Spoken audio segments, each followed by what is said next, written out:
Today I'm going to show you how to make these 5 snacks that each take less than 5 minutes to prepare. Starting off with this hash brown breakfast bowl, smashed avocado and bean rice cakes, a meat and cheese breakfast case, apple slices and granola, and at the end, my personal favorite of the lot that I can't stop making myself, strawberry limeade sorbet.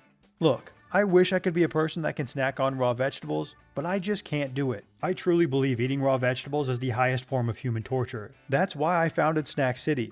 Snack City gets me through a lot of my midday and evening munching, but those recipes require more of an upfront time investment to prepare. These next 5 recipes are quick and low effort in case you're in a pinch and need food fast. Let's start off with the 5-minute hash brown breakfast bowl. I had originally used this recipe as an effortless breakfast option, but it works great for snack time as well. For this recipe, you're going to need some frozen shredded hash browns. If you're from outside the US, this is the product I'm referring to. It's just plain shredded frozen potatoes. Place a microwave-safe bowl over a digital scale and dump in a little under 1.5 cups or 100 grams of frozen shredded hash browns, and then 1/2 cup or 120 grams of liquid egg whites. I get these egg white cartons from Costco, and it makes making things like this super easy because you can just twist off the cap and pour in what you need. If you don't have liquid egg whites, about 2 medium eggs would be a good equivalent. You can move that bowl into the microwave to thaw out the hash browns and cook the eggs. I'll cook it for a minute, stir the eggs up so the uncooked eggs get incorporated with the cooked eggs, and keep going in 30-second to 1-minute intervals until the eggs have finished. While that's in the microwave, I'll take 2 green onions and chop up the green portion into thin slices to top the final dish with. Then when the eggs have finished cooking, I'll place that bowl back onto a scale and add about 1/4 cup or 50 grams of non-fat plain Greek yogurt, some seasoned salt to taste, and about a tablespoon or 10 grams of shredded cheddar cheese. That all gets mixed into the eggs and potatoes, and then I return this to the microwave for about 30 seconds to melt the cheese and warm up the yogurt a bit. Top that bowl with the green onions you just chopped, and optionally, 1 teaspoon or 5 grams of one of the world's greatest condiments, crunchy chili garlic oil. I put this stuff on everything. Check the Asian aisle of your grocery store, they'll probably have a jar of it there. This one's going to clock in at around 237 calories with 22 grams of protein. Like I mentioned, this works great as a snack or a quick and easy breakfast in the morning. Next up, we've got our smashed avocado and bean rice cakes, which require 0 cooking.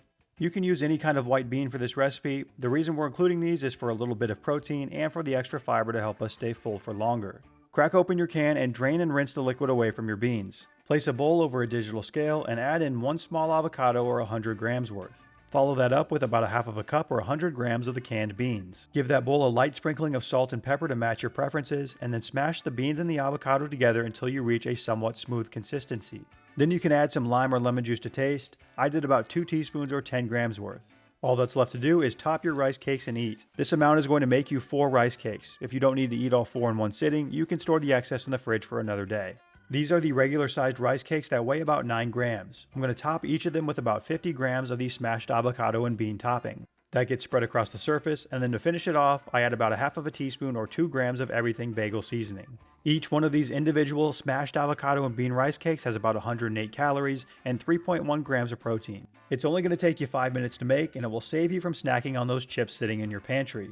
Number 3, the meat, egg, and cheese breakfast case.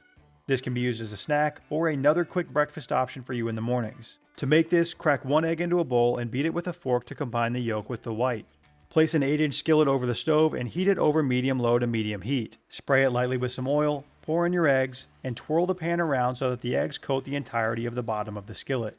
This is going to cook very fast. Before the eggs completely set, place an 8-inch tortilla over the top. Press it down to get good contact to make sure the eggs stick, and then when you feel that it's ready, you've got to flip it over to the other side. Sometimes you can just grab an edge of the tortilla and flip it over with your fingers. Mine took a little bit of coaxing with the old rubber spatch. Then you're going to add 4 slices or 44 grams of the deli meat of your choosing. This is chicken breast, turkey and ham are good options as well.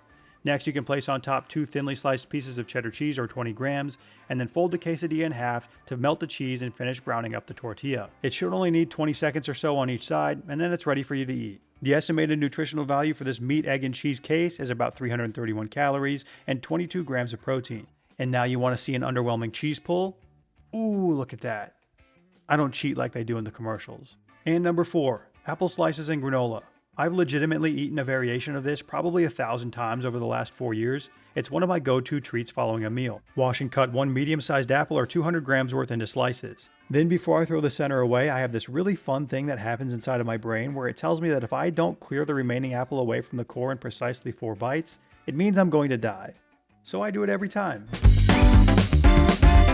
Once your apples are sliced, to a bowl add 3/4 of a cup or 150 grams of plain non-fat Greek yogurt and 2 teaspoons or 14 grams of honey to sweeten. A non-nutritive sweetener such as stevia or Splenda can work as well if you're looking for something that's calorie-free. To finish it off, into the center pour 1/3 of a cup or 30 grams of granola. Any kind of cereal would work here too if you don't have any granola on hand. This version with the Greek yogurt and granola has about 379 calories and 19.5 grams of protein. I also like making a variation with peanut butter and chocolate chips. Okay, enough dicking around. Let's get to the one I'm sure you're all here for. The best of the lot, the strawberry limeade sorbet. No joke, I've made this every single night since I found out that making sorbet in a food processor was a thing. That either tells you that it's very good, or that I'm easily hyperfixated on things. In this case, it's both.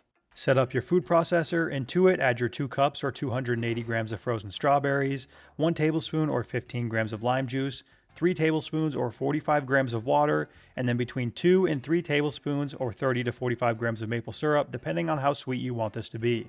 I ended up using 45 grams here because Daddy likes himself a little bit of sugar. Turn on the food processor and let that baby run for a couple of minutes until you get a smooth consistency. You may need to take the lid off and scrape down the sides once or twice to make sure that everything inside gets incorporated into the blade. The advantage of using a food processor over a blender is that with the food processor, the blade sits right on the bottom of the container and you don't need as much water to get everything incorporated. A blender is not the best tool for this job. Even a powerful one like the Vitamix is going to struggle. You can try it, but it's going to require lots of starting and stopping to scrape down the sides. The food processor is going to give you a wonderful, silky, smooth consistency. This recipe makes a decent sized serving. It could easily be split into 2 that you can share with the old ball and chain. By no means am I sharing this though. I'm what you would call a glutton. That entire bowl is for me. For the bowl, we're looking at 227 calories with about 53 grams of carbs, 1.9 grams of protein, and 0.8 grams of fat. You can make these sorbets with any kind of frozen fruit. Last night I used mango and it was once again spectacular. There you have it. 5 recipes you can have ready for you to snack on in 5 minutes or less. Keep the ingredients for each of these somewhere in your pantries and fridges. That way, if you're ever in a pinch, you know you're no more than 5 minutes away from a high-quality snack. The written version for these recipes will be linked in the description below, and if you've made it this far into the video, hit the like button. My boss really is going to assault me if you don't do that. If you're looking for more snack recipes, specifically recipes for Snack City, check out these 2 videos here. Later, skaters.